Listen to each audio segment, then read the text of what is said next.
As emerging leaders in Te Wānanga o Aotearoa, we were mentored and we were taught within the Wānanga by awesome leaders. And they fought very hard to gain the ground that we occupy today.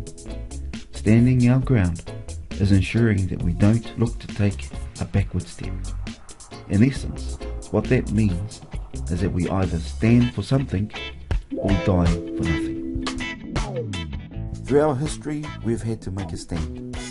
Frustrated by zero support from government for capital funding, we had no choice but to protest against government in 1998, which led to our Waitangi Tribunal Claim 718. Our tumuaki then, Rongowetere, said we all have to go to demonstrate at Parliament. We went I roto i te aroha, mō tā tātou wānanga, me ngā iwi katoa I tautoko hia te kura nei. And we went down there and did our protest and working out the strategy to apply to the Waitangi Tribunal for hearing. And which came back, we were successful there. It came back as Waitangi 718.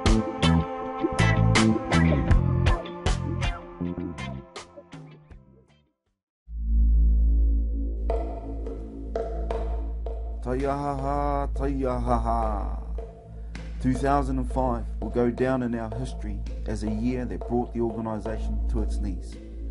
Started by ACT MP Ken Shirley in Parliament, through a series of serious allegations about financial management, nepotism and questionable activity. The ensuing media storm whipped the public into a frenzy of righteous indignation. Again, we had to take a stand. The constant attacks of the 2005 election year resulted in a national uproar. The government appointed a Crown Manager who assumed financial delegations, and they also imposed a reduction in the size of our council.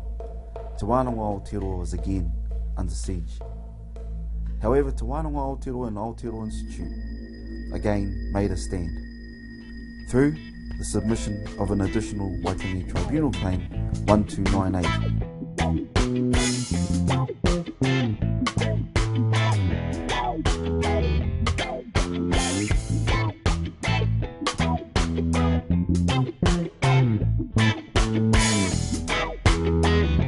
We could see that you guys were getting a bit of a hammering for no real reason. There was lots of political game playing and political parties were using the Wānanga as a bit of a political football.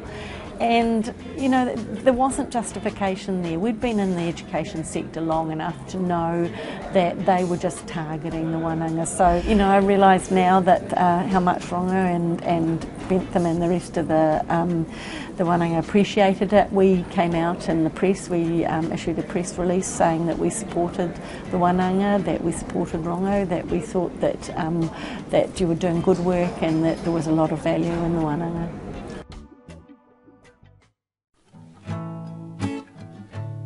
An OAG report from the Office of the Auditor General was commissioned by the Crown on the inquiry into certain aspects of Te Wānanga o Aotearoa. The government was intent of this inquiry to validate their claims of mismanagement against Rongowetere, his whānau, and Te Wānanga o Aotearoa. However, they were disappointed. More revealing and most satisfying, the report found no evidence of fraud on the part of Dr. Wetere or members of his whānau and Te Wānanga o Aotearoa, and suggested that maybe Te Wānanga o Aotearoa might even owe money to Dr. Wetere rather than the other way around. Dr. Wetere and his whānau and Te Wānanga o Aotearoa had been cleared of the spurious and insulting claims made by members of Parliament at the start of the year. In December 2005, through the constant, heavy, unrelenting pressure led by the government, balanced by the continuing selfless acts that Dr. Wetere carried out for the benefit of Te Wānanga o Aotearoa, Dr. Rongowetere retired in December 2005. Words cannot express the depth of our thanks and acknowledgement for the lifetime commitment of Dr. Rongo Wetere and the Wetere whānau in founding, establishing and growing Te Wānanga o Aotearoa and what it is today. The best way we can repay Dr. Wetere and his whānau is to ensure that his dream of Te Wānanga o Aotearoa is achieved, and his vision to ensure Te Wānanga o Aotearoa remains a permanent part of the tertiary landscape for the many generations in the future.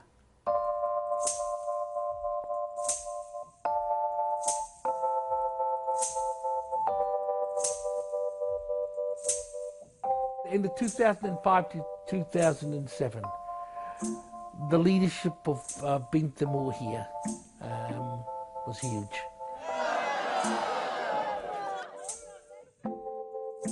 We had a budget that couldn't be sustained with the volume of people that we had on staff at that time. So one of the big pieces of work was working out what was a sustainable staffing level. And so that became a challenge for us because it led us inevitably to restructuring the institution, which meant a large number of people, family members, friends, having to reapply for their jobs and compete for their jobs again in a state where we knew that we were going to be shrinking the total staff population. It was a time where we had to restructure Te Wānanga o Aotearoa, and they called that Te Anga Whakamua. One of the challenges was just being to still be part of Te Wānanga o Aotearoa with the restructuring and everything that was happening at that time. Nobody ever likes to go through that depth of political affliction. So we saw it being hit on by politicians and hit on by the universities. Me he kaha ngā kaihoi I runga I te waka, he pono. Koina te menui me pono te tangata ki ana mahi, me pono ngā kaihoi ki ngā hoi, ki ngā mahi, ki te kore, peke atu I te waka. It wasn't a happy time, but what it was a time where someone had to step up.